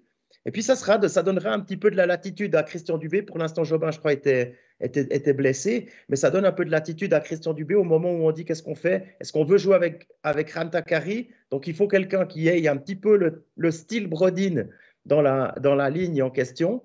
Moi, je pense qu'il n'était pas loin de Brodin, quoi, avec un Lauper. Damien nous dit par rapport à ça, il dit on a Lauper en licence B, c'est l'année du titre. Pourquoi pas? Ce serait une jolie histoire. Avec un smiley, je précise, un Oui, smiley j'ai content. vu. non, Oui, mais non, je C'est pense mais aussi que un oui. joueur qui fait du bien. C'est aussi un joueur qui fait du bien dans un vestiaire. Je crois Oui, que j'ai c'est- jamais entendu de mal. Il y a 2 joueurs où j'ai jamais entendu de mal de quoi que ce soit. C'est lui et Flavio Schmutz. Donc tant mieux. Non, mais je suis assez d'accord avec toi. Et au niveau du personnage, c'est plutôt positif dans un moment où ils ont peut-être besoin encore un petit peu plus de ça.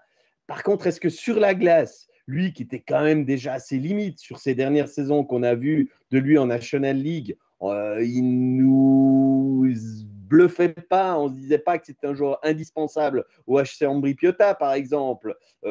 Voilà, qu'est-ce qu'il est encore capable d'amener concrètement dans une 4e ligne? Je me permets quand même d'apporter quelques doutes. Je ne veux pas dire que c'est une erreur, non, mais je ne suis pas convaincu que c'est grâce à lui qu'ils vont combler un trou pour faire le 12e qui va vraiment apporter un plus, quoi. Cédric Perrou dans le chat qui ramène un sujet intéressant. Il dit que Dubé essaye des choses avant les playoffs. Et c'est juste, quand il a essayé de jouer, il a changé sa première ligne. Il a mis Sprunger à la place de Motet et Motet en 2e ligne en disant ouais, j'essaye des choses au cas où. Et puis il a pas eu peur non plus de brasser encore les lignes en fin de match pour essayer ouais, de créer quelque chose, une étincelle ou quelque chose pour revenir. Ça a partiellement marché, mais ça, c'est une des marques de fabrique de Christian Dubé. S'il n'est pas content de ce qu'il voit, il ne va pas attendre la fin du match en se disant, bon, ben, tant pis, j'aurais peut-être dû faire ça. Il va vraiment, à chaque fois, prendre influence et faire quelque chose. Ça ne marche pas toujours, mais au moins, il aura essayé. Donc ça, c'est plutôt utile. Plutôt que de rester dans ces schémas, je joue ma ligne 1, 2, 3, 4, 1, 2, 3, 4, et puis je bouge rien, puis on fera les comptes à la fin. Peut-être couper le banc à la fin du match, mais ça, moi, je vois que ça, c'est plutôt positif. Même si, évidemment, ça peut désorganiser un petit peu. Même si, ouais, quand on dit on te met Sprunger avec des harnais et puis Marchand, avec l'expérience des bonhommes sur la glace, je pense pas que ça aurait dû. Ouais, ça aurait très bien pu marcher du premier coup. Il y a certains automatismes qu'il faut trouver, mais ça va aller assez vite, je pense. Mais pour rebondir Le cas là-dessus, échéant. si tu le fais maintenant sur les 4 derniers matchs de la saison régulière, si tout d'un coup tu dois le faire en playoff, bah au moins tu as déjà de la référence dessus. C'est aussi pour ça qu'il faut profiter quand tu es qualifié en playoff, déjà assuré d'être dans le top 6, de faire ce genre de choses. Et il a Zug, raison. Et il regarde, a raison. Zug, ils font pareil. Et quand tu reposes Oui. Giannoni, même si Hollenstein est blessé, tu t'aurais pu penser, ah non, mais attends, et si Hollenstein n'est pas là, on veut quand même. Bah non. L'important, c'est plus maintenant. Et c'est pour ça que cette première ou cette deuxième place, ben, à la vue, au regard des coachs, c'est pas hyper important. Il y a Damien qui est en forme, là il nous dit en licence B on peut pas aller chercher des joueurs d'origine saint-ginoise comme Yosi, Ovechkin et Crosby avec un joli smiley. J'aime bien le commentaire, en tout cas il y a de l'idée. Il y a du niveau dans les trois, là. Ouais, il y a du niveau. Ouais. Et puis Georges Horry dit 45% de buts par des Fribourgeois cette saison, ça fait plaisir. Effectivement, bon, faut dire, Ouais, avec la saison de Nathan Marchand qu'on apprécie beaucoup, ça aide aussi à avoir ce haut total de buts 100% local. Ouais, puis le et un Julien capitaine, hein, quand Sprunger, même. Le capitaine aussi est de retour, ouais, c'est clair. ouais. Hein. Et Motel, lui, est sur à peu près la même tendance qu'on est passé au niveau des buts.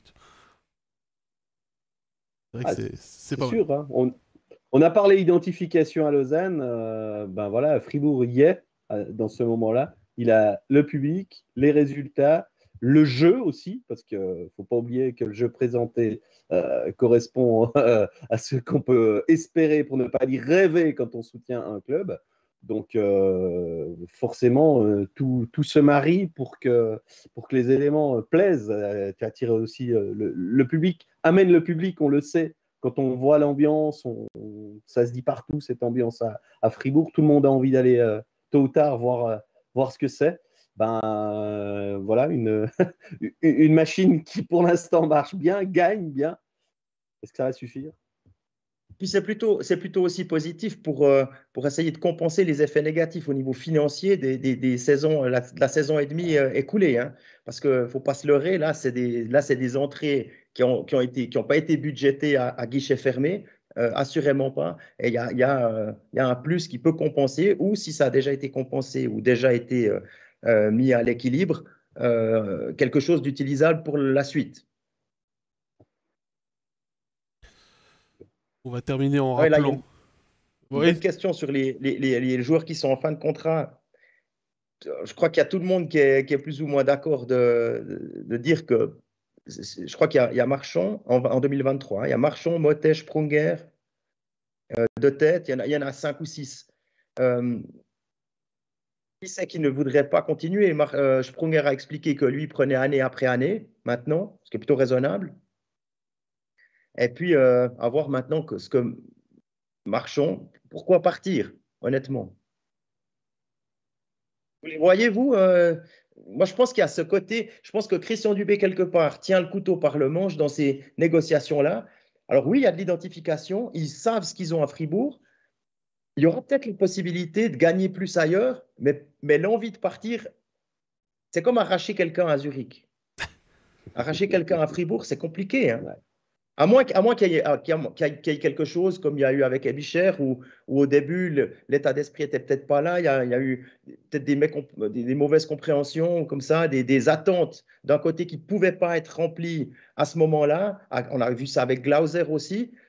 Mais en dehors de ça, c'est difficile d'aller. Moi, honnêtement, j'ai de la peine à imaginer un Bikoff aller ailleurs. Après, il a baissé son salaire pour rester. Marchand, honnêtement, je le vois plus comme un futur capitaine assistant de Gauthieron qu'autre chose. Schmid, pareil. Schmid, il va falloir renégocier également. Il est centre du deuxième bloc. C'est un joueur qui est très apprécié pour la façon dont il travaille, la façon dont il écoute, dont il se développe. Et il a que 22 ans, 21 ans, quelque chose comme ça, j'ai un doute. 21 ans. ou 22, je crois. 23 déjà? Ouais, écoute, j'ai un doute aussi. J'avais un doute. Toujours, voilà, c'est ce que je me dis. Je les vois plutôt rester.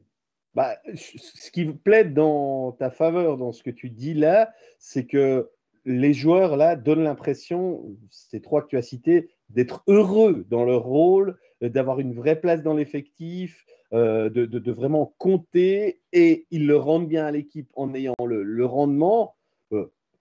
À part une sous-offre, on va le dire comme ça, de Fribourg-Gotteron au moment où il faudra négocier, et qu'un autre club offre vraiment le paquet, je ne vois pas non plus de raison de partir, quoi. Si on est raisonnable avec eux en leur proposant le contrat qu'ils méritent, je ne pense pas que parce qu'on leur donnerait peut-être 10 000 francs de plus sur une saison, ils vont partir, quoi. Regardez Kylian Motet, on n'en a juste pas parlé, mais il a joué son 500e match de Ligue nationale à Lugano. Je pense qu'au prix où ils l'ont signé avant sa grosse saison, là, il va y avoir une revalorisation aussi parce qu'il livre à nouveau la marchandise cette saison. Donc, ouais, comme tu dis, il faut être raisonnable dans les deux sens. Dans les deux sens. Pas utiliser Mais je pense que la direction sportive, Christian Dubé et Gert Sennhäuser, sont des gens qui connaissent les réalités des finances, mais qui connaissent aussi, eux aussi, ils ont tout intérêt à ce que ces joueurs-là restent, pour plein de raisons. Il y a Gaëtan qui nous dit l'argent de Heron n'est pas utilisé cette saison. Imaginez ce qui se passerait avec Berchi dans ce line-up, par exemple. Alors, c'est une bonne remarque parce que si mes informations sont justes, c'est quasi un demi-million, hein, la dernière année de contrat de Yannick Heron. Je n'ai pas vu le contrat, hein. Je vous avoue, c'est pour ça, prenez ça avec des pincettes, mais c'est en tout cas ce qui circule. Et si c'est ça, il faudra trouver une solution pour pouvoir justement revaloriser les salaires des Fribourgeois qui le méritent. Voilà. Maintenant, je ne sais pas ce qui va se passer avec Yannick Heron. Pour le moment, il reste à les 2 derniers matchs, un but par match. Ouais. Et je pense qu'il avait très envie de marquer samedi, puisqu'il a marqué samedi contre Ouais, Fribourg. il a d'ailleurs jubilé à la hauteur de l'importance de son but. Bon, bah, Heron, il va devoir se trouver un contrat quand même pour 2023-2024. Donc, saison prochaine, il y aura peut-être un arrangement à trouver. Si une équipe est prête à lui verser peut-être je sais pas, je dis le 60% de ce qu'il gagne maintenant, peut-être que ça suffira avec une perspective plus lointaine d'accepter de casser le contrat à Fribourg. Je pense que le cas n'est pas désespéré avec Heron pour la saison prochaine. Fabien qui nous dit si Marchand est tout à coup sélectionné en équipe nationale, est-ce que ça changera son tarif? Non. Non. C'est pas un critère, une sélection en équipe de Suisse. Je pense même, bon, déjà pour parler d'une vraie sélection en équipe de Suisse, c'est championnat du monde, mais je pense pas que ça change grand-chose à ce que touchent les joueurs, d'après ce que je peux entendre. Et puis Georges Henry, lui, veut ramener encore un joueur fribourgeois en proposant un échange pour Yannick Heron. Il veut l'échanger contre Tristan Chervet. Ah ben, ce serait intéressant, on va dire, pour Fribourg-Gotteron, hein, je précise. Pas sûr qu'il soit d'accord entre Raphaël et Révette, mais... Je suis pas sûr qu'il serait gagnant au change, surtout. C'est pour ça qu'il serait pas trop d'accord. Et Christine, qui est supportrice du CP Berne, a répondu à Georges Henry en disant non. C'est pas tout à fait le même style de joueur. On va rappeler encore, pour terminer sur Fribourg, le programme de la semaine pour les Dragons. Demain, déplacement à Ambry. Vendredi, déplacement à Lausanne. Samedi, réception d'Ambry. Et lundi, déplacement à Davos. Donc, ils seront aussi peut-être arbitres dans cette lutte pour la 6e place avec ce dernier match du côté des Grisons. Messieurs, il nous reste encore deux catégories à avoir, deux rubriques à aborder. C'est tout d'abord le joueur de la semaine. Un joueur de la semaine qui nous a paru évident au niveau des statistiques. C'est vrai qu'il n'y a pas eu de joueurs qui se sont vraiment distingués plus que lui ce week-end. C'est bien évidemment Jason Fuchs, auteur de 2 buts et de 9 assists sur l'ensemble de la semaine. Il faut dire que son match à 8 points mardi contre Langnau, ça aide aussi à avoir des bonnes statistiques. C'est un record sur ces 20 dernières années, un match à 8 points. Et puis surtout, ça illustre la création, entre guillemets, de cette première ligne au Lausanne Hockey Club avec Jiri Sekac et Damien Ria. Ouais, on peut ajouter quand même que si on ne s'est pas basé uniquement là-dessus, moi j'ai regardé sur les 6 derniers matchs, donc depuis quand même quelques 10 jours, il a marqué 15 points. Hein, il ne s'est pas contenté d'être là un match, coucou, je suis là, et le lendemain, je rentre dans ma boîte, c'est fini, on passe à la saison prochaine. J'ai assuré 2021-2022. Donc, je pense que c'est un titre qui méritait amplement. J'ai encore vu une petite stat, je me suis dit, regarde ces 8 points, en combien de minutes de jeu il les a marqués. Je ne sais pas si vous y avez prêté attention à cette statistique. J'ai pas été jusque-là, Régis.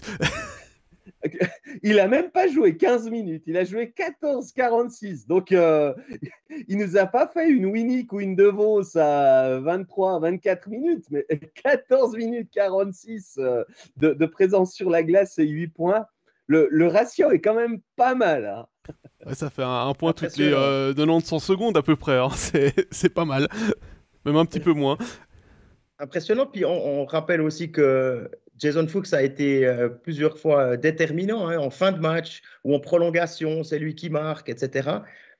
C'est vraiment un apport précieux pour le LHC. Et puis maintenant, honnêtement, au début de la saison, on ne l'avait pas tout à fait imaginé comme centre du premier bloc.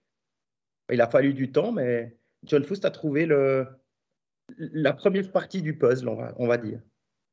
Et puis il y a Julien qui dit 8 points en un match, je croyais que c'était seulement possible en 4e ligne. 4e ligue Ligue, oui, 4e ligue, pardon. J'ai mal prononcé, pas en 4e ligne, bien sûr. Bah, il y a quelques années de cela, avant les playoffs, c'était un peu plus régulier des matchs comme ça, quand il y avait 3 lignes ou 2 lignes dans les équipes et qu'il y avait plus de buts aussi. Moi, j'ai aussi souvenir une fois d'un Simon Gamache à Berne il y a à peu près 30 ans. Il était sorti du match de tête, je dirais 8 points. Et quand les images de télévision avaient été remontrées sur les faits, il était sur la glace pendant seulement 5 de ses buts. Hein. Donc, il y avait ceux qui allaient gratter, à qui on donnait des points juste parce qu'ils savaient bien demander et bien s'imposer face aux arbitres. Aujourd'hui, c'est professionnel. Hein. Quand on vous dit 8 points, c'est que vraiment, il était impliqué sur 8 buts. Oui, puis c'est vérifié. Hein. C'est-à-dire que voilà. C'est les fils de Willy Feutlin, en l'occurrence, le responsable du calendrier, qui vérifie ça le soir même des matchs. Hein. Ils regardent les matchs en replay, ils regardent les buts, ils vont bien noter l'action, ils vérifient sous tous les angles s'il y a bien le puck est touché par un joueur, s'il y a eu perte de contrôle et tout ça. Donc c'est comme tu ça, c'est quand même quelque chose d'hallucinant qu'on puisse pas faire ça en live, mais bon. Qu'on ne puisse pas aller regarder tout de suite les images et puis qu'on ait les bons. Au moment où le match est terminé, on ne discute plus les assists, c'est bon, quoi. Mais bon, détail. C'est un détail qui s'appelle question de mettre les moyens aux bons endroits, Jean-Philippe. Il y a d'autres dossiers dans celui-ci hein, il y a d'autres priorités. Hein, voilà. C'est déjà pas mal que les buts soient revus et corrigés. Maintenant, c'est fait dans la soirée. Avant, c'était dans les 24 heures quand ils ont commencé à le faire. Donc il y a eu du progrès aussi. Oui. Faut le souligner. Clairement. Alors, la dernière rubrique, c'est bien évidemment le programme de la semaine. Alors c'est un tout petit peu moins chargé que la semaine qui vient de s'écouler où il y avait du hockey tous les jours. Ça commence ce soir avec Lausanne Zug, en direct de la Vaudoise Arena sur MySports 2. Si vous n'avez pas envie de supporter, de regarder ces deux équipes, vous pouvez voir la rediffusion des épisodes 1 à 6 de notre documentaire 100% Ambry, ce sera sur MySports 4. Mardi, la National League avec le match retour en studio Zoug Lausanne. Mercredi, il y aura Genève-Ajoie et Berne-Ambry, le Berne-Ambry sera sur MySports 2, Genève-Ajoie sur MySports 3. Jeudi, c'est la E-National League et on va retrouver les équipes virtuelles de Genève et de Berne qui vont s'affronter pour une double confrontation. On espère, c'est pas Jean-Philippe qui commente, mais on espère qu'il y aura moins de problèmes que la semaine passée. Vendredi, le studio, ce sera Lausanne-Fribourg. Samedi, il y aura la NHL également, à 18h30 avec le déplacement des Blues chez Romagnosi. Donc contre les Nashville Predators, ce sera sur MySports, je sais pas combien, ce sera sur le Pro. Et samedi, le studio, ce sera le derby lémanique entre Genève et Lausanne. Dimanche, il y aura le 7e épisode du documentaire 100% Ambry sur MySports 3 à 20h15 et lundi, ce sera la dernière journée de National League. On déterminera le studio en temps voulu. Pascal, oui, Régis. Je peux ajouter une chose dans le programme. Bien sûr. Dimanche, il y a le coup d'envoi des quarts de finale des playoffs de Swiss League. Donc, il y aura un match et quelque chose me dit qu'il y aura une équipe romande qui sera diffusée ce jour-là. Je vous en dis pas plus. Ah, tu as donc eu quelques informations en plus pendant l'émission, puisqu'au début, voilà. C'était pas sûr. Voilà, mais il y aura un match dans l'après-midi et avec une équipe romande. Voilà. Et bien évidemment, c'était important de le souligner aussi. On suivra d'un œil attentif, mais sans diffusion, les pré-playoffs de Swiss League qui commencent ce soir avec Siervinter Tour. Et puis, tu me corriges sur le deuxième, Getse contre Zoug Academy. Voilà, j'avais un doute. Et puis, c'est pas bien grave. Et puis pour Overtime, le prochain, ce sera pas lundi, mais ce sera mardi, histoire d'avoir la saison régulière qui est terminée pour pouvoir faire le bilan du HC Ajoie de la saison régulière et puis parler bien évidemment des pré-playoffs de National League qui commenceront le lendemain. Si je ne fais erreur, on arrive au terme de l'émission. Déjà, vous remercier dans le chat pour les nombreux commentaires. On n'a pas pu répondre à toutes vos questions. Je remercie également Jean-Philippe et Régis d'avoir été avec moi pour cette émission. Merci à toi, Pascal. Je vous rappelle que vous retrouverez d'ici quelques instants la rediffusion en vidéo sur Facebook, dans l'après-midi en vidéo sur YouTube, également en audio dans l'après-midi sur Spotify, SoundCloud et Apple Podcast. N'oubliez pas de vous abonner sur nos différentes chaînes, que ce soit pour les réseaux sociaux ou pour les streams de podcast, pour pouvoir réentendre et suivre toutes les informations. Si cet épisode vous a plu, n'hésitez pas à le partager, à mettre un pouce vers le haut sur les plateformes qui vous le permettent. Je vous souhaite une excellente semaine et je vous dis à mardi prochain pour le prochain épisode d'Overtime. Bye bye. Bye. Ciao.